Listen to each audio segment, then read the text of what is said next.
صبح کی روشنی کھڑکی کے پردوں سے اندر آ چکی تھی۔ زونیا کی آنکھ کھلی تو موبائل پر کئی مس کالز جگمگا رہی تھیں۔ سب اس کی ماں کی تھیں۔ ساتھ ہی واٹس ایپ پر کئی میسیجز بھی آئے ہوئے تھے۔ دل میں ایک جھٹکا سا لگا۔ اس نے فوراً کال ملائی۔ دوسری طرف اس کی ماں بے حد پریشان تھی۔ کہاں تھی تم؟ پوری رات تم سے رابطہ نہیں ہو پایا۔ میں تو ڈر گئی تھی زونیا۔ زونیا نے نرمی سے جواب دیا۔ امی سوری، میں بالکل ٹھیک ہوں۔ علی کے گھر آئی تھی، کچھ کام تھا، وہیں تھکن ہو گئی تو ادھر ہی سو گئی۔ آپ تو جانتی ہے نا، علی کے گھر کی ایک چابی میرے پاس ہی ہوتی ہے۔ ماں کی سانس بحال ہوئی۔ بس تم ٹھیک ہو، یہی کافی ہے۔ آگے سے بتا دیا کرو، دل گھبرا جاتا ہے۔ زونیا نے اطمینان دلایا، پھر فون بند کر کے پلٹی تو علی کی روح خاموشی سے اسے دیکھ رہی تھی۔ اٹھ جاؤ، علی نے کہا۔ زونیا نے حیرانی سے پوچھا، تم سوتے نہیں ہو؟ علی کے چہرے پر ایک تھکی تھکی سی مسکراہٹ آئی۔ صرف جسم سوتا ہے، روح نہیں۔ زونیا نے گاڑی کی چابی اٹھائی، علی کی پرانی گاڑی سٹارٹ کی اور گھر کی طرف روانہ ہو گئی۔ جب وہ گھر پہنچی تو ماں نے دروازہ کھولا، گلے لگایا اور بے اختیار چہرہ چومنے لگی۔ زونیا نے کپڑے بدلے، پھر دونوں نے ناشتہ کیا۔ ناشتہ کرتے ہوئے زونیا اندر سے خاموش تھی مگر دل میں طوفان تھا۔ امی، میں شام تک واپس آ جاؤں گی، کچھ ضروری کام ہے۔ ماں نے سر ہلا دیا۔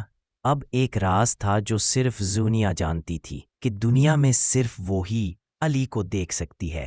علی اب ہر اس جسم میں داخل ہو سکتا تھا جس کے قریب وہ جائے، مگر وہی اسے دیکھ پائے گا جس میں وہ حلول کرے گا۔ زونیا خاموشی سے علی کے ساتھ اس کے پرانے جم پہنچی۔ جم میں معمول کے مطابق ہلچل تھی، مشینیں چل رہی تھیں، پسینے میں بھیگے ہوئے جسم ایک دوسرے کو دیکھ کر مقابلے کی فضا پیدا کر رہے تھے۔ زونیا کی نظر سیدھی جم انسٹرکٹر سلمان پر پڑی جو بے فکری سے ویٹ لفٹنگ میں مصروف تھا۔ اس کی مسکراہٹ میں رونق تھی جیسے دنیا کا مالک ہو۔ علی کی آنکھوں میں ایک چمک لہرائی اور وہ بے آواز سلمان کی طرف بڑھا، پھر اچانک اس کے اندر داخل ہو گیا۔ زونیا نے خاموشی سے یہ سب دیکھا اور ہولے سے مسکرا دی۔ اب سلمان کے چہرے کا رنگ بدل چکا تھا۔ وہ ایک دم سے حد سے زیادہ وزنی ڈمبلز کی طرف بڑھا، جنہیں دیکھ کر آس پاس کے لوگ بھی چونک گئے۔ اتنا ہیوی؟ پاگل ہو گئے ہو کیا؟ پاس کھڑے ایک لڑکے نے حیرت سے کہا، مگر سلمان نہیں روکا۔ اس نے بھاری ترین ڈمبلز اٹھائے اور بینچ پر آ کر لیٹ گیا۔ سب حیرت سے دیکھنے لگے۔ کسی نے موبائل نکالا اور ویڈیو بنانا شروع کر دی۔ آج تو تاریخ بننے والی ہے بھائی، کسی نے شوخی سے کہا۔ سلمان نے ڈمبل سینے پر رکھے۔ ایک لمحے کو خاموشی چھا گئی، پھر اچانک اس کی سانسیں رکنے لگیں، چہرہ نیلا پڑنے لگا، زبان باہر نکل آئی، آنکھیں پھٹنے لگیں۔ لوگ پہلے تو سمجھے کہ یہ شاید کوئی اسٹنٹ ہے، مگر جب چیخیں نکلنے لگی تو بھاگ کر اس کے پاس پہنچے، مگر تب تک دیر ہو چکی تھی۔ سلمان کے جسم نے دم توڑ دیا تھا۔ وہیں بینچ پر سب کے سامنے علی اس کے اندر سے نکل چکا تھا، اور اس بار اس نے اپنے انتقام کا پہلا قدم اٹھا لیا۔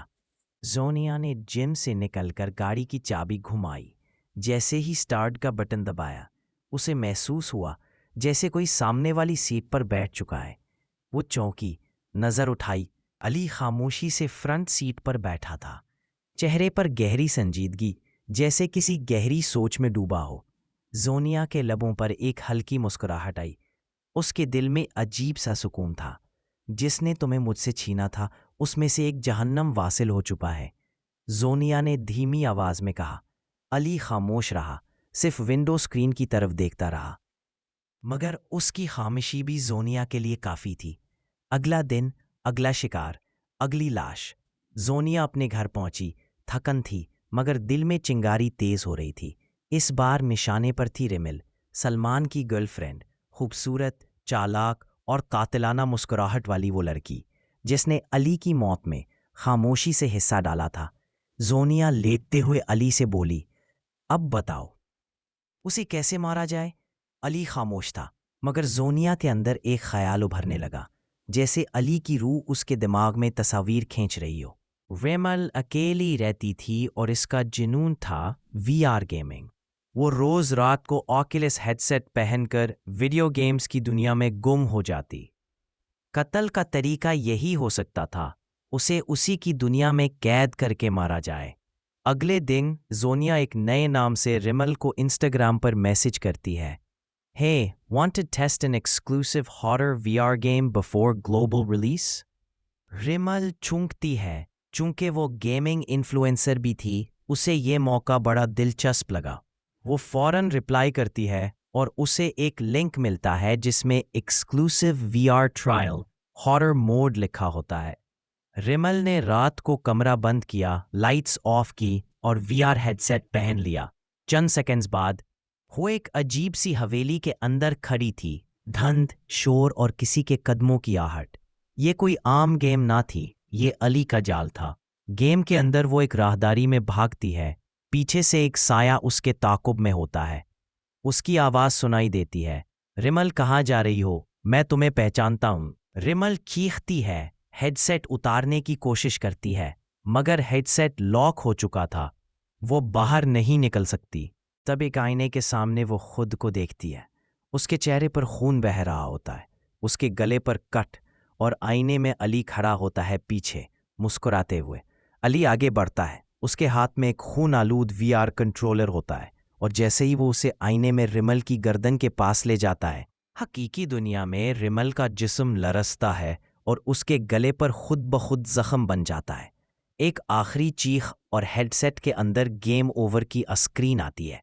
अगले दिन रिमल की लाश उसके बेड पर पड़ी होती है, आंखें खुली और ऑक्यूलस हेडसेट ऑन। पुलिस ये समझ ही ना सकी कि वर्चुअल गेम खेलते हुए किसी के गले पर जख्म कैसे बन सकता है, मगर जूनिया जानती थी। जो कातिल अपने अंजाम को पहुंच चुके थे। रिमल और सलमान अब अली के इंतकाम की आग में जल चुके थे। अब बाकी रह गए थे 3, जिनमें एक अली का बचपन का दोस्त वकास था, जिसे अली आखिरी में ख़त्म करना चाहता था। बाकी 2 वो थे जो सलमान के साथ रहते थे, इरफान और शानी। छोटे मोटे चोर मगर दिल में बड़े ख्वाब। चाहते थे कि किसी दिन बड़े गैंगस्टर बने, मगर अब वो खुद एक साये का शिकार होने वाले थे। ऐसे साये का जो न दिखता है न पकड़ा जा सकता है। अली और जूनिया ने फैसला किया, इन दोनों को एक साथ ख़त्म करना है, एक ही वक्त, एक ही जगह, और ऐसा अंजाम देना है कि ना जूनिया का नाम आए, ना कोई सबूत बचे, बस खौफ रह जाए, खामोशी और लाशें।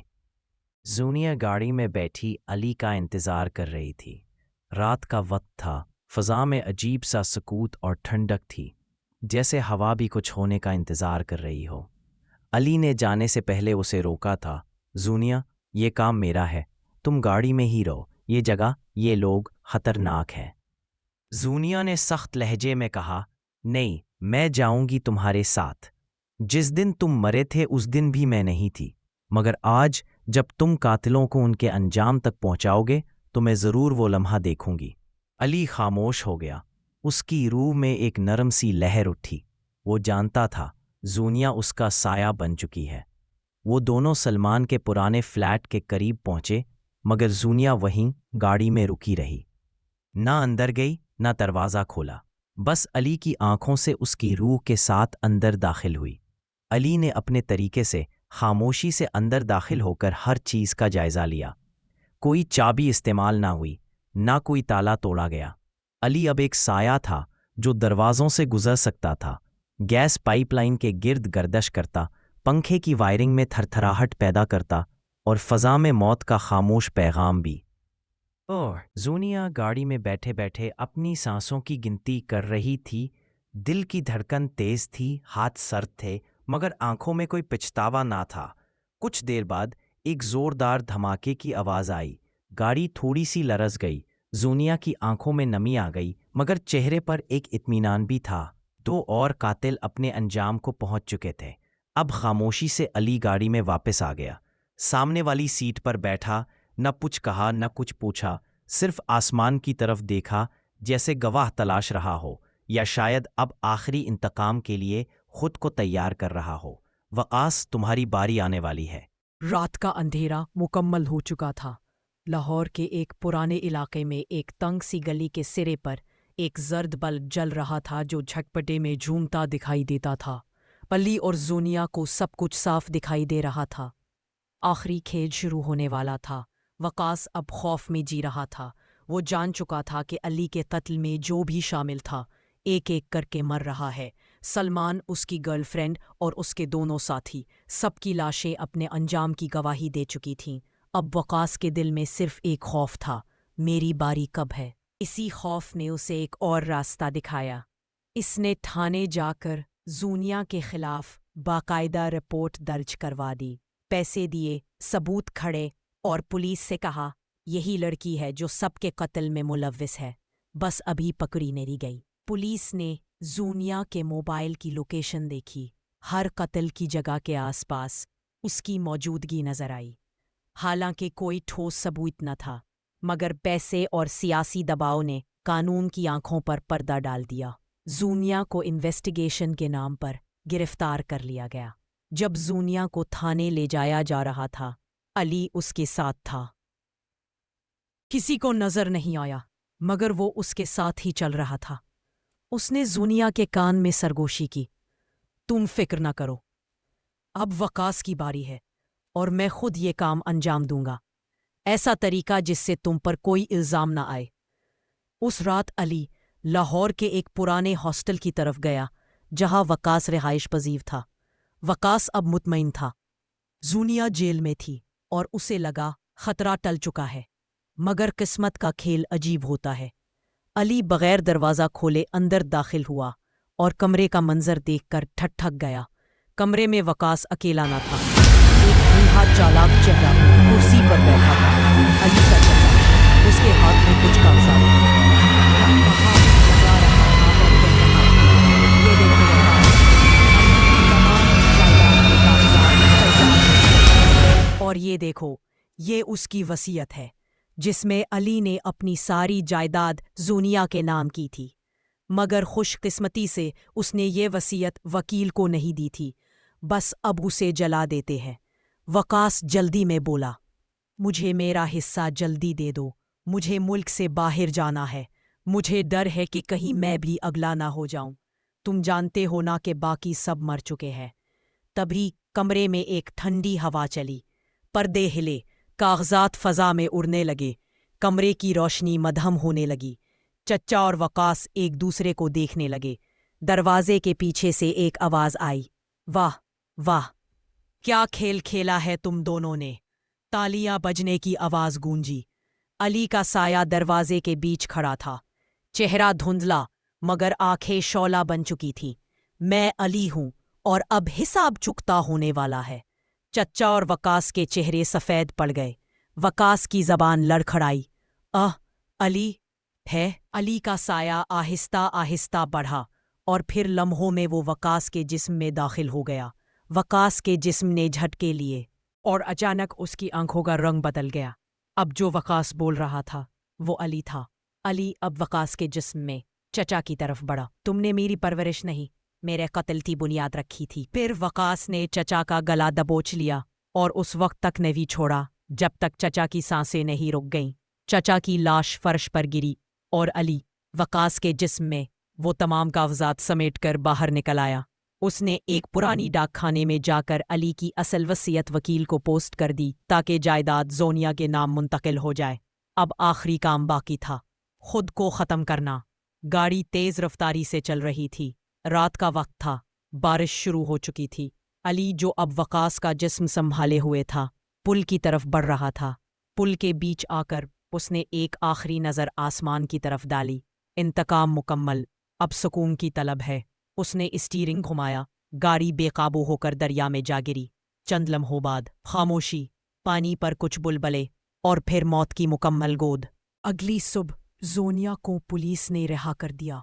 वकील ने उससे राब्ता किया और बताया, अली की वसीयत हमें मिल गई है, अब सारी जायदाद आपके नाम है। जोनिया की आंखों से खामोश आंसू बहने लगे। उसने आसमान की तरफ देखा और सिर्फ इतना कहा, शुक्रिया अली, तुमने अपना वादा निभा दिया, अब तुम हमेशा के लिए मेरे दिल में जिंदा रहोगे। वकास ने पुल से गाड़ी गिराने से चंद लम्हे पहले पुलिस इंस्पेक्टर को व्हाट्सएप पर मुख्तसर मगर चौंका देने वाला पैगाम भेजा, अली का असल कातिल हूँ। अली के चचा ने मुझे रकम दी, मैंने सलमान और उसके साथियों से कत्ल करवाया, अब सब मर चुके हैं, मैं भी खुदकुशी कर रहा हूँ। अली की लाश फला जगह दफन है, लोकेशन मिले, मेरी लाश पुल के नीचे मिलेगी। پیغام کے فوراً بعد گاڑی دریا میں جا گری۔ اگلی صبح پولیس نے وقاص کی لاش نکالی۔ علی کی لاش بھی بتائی گئی جگہ سے برآمد ہوئی۔ زونیا پر سے تمام الزامات ختم ہو گئے۔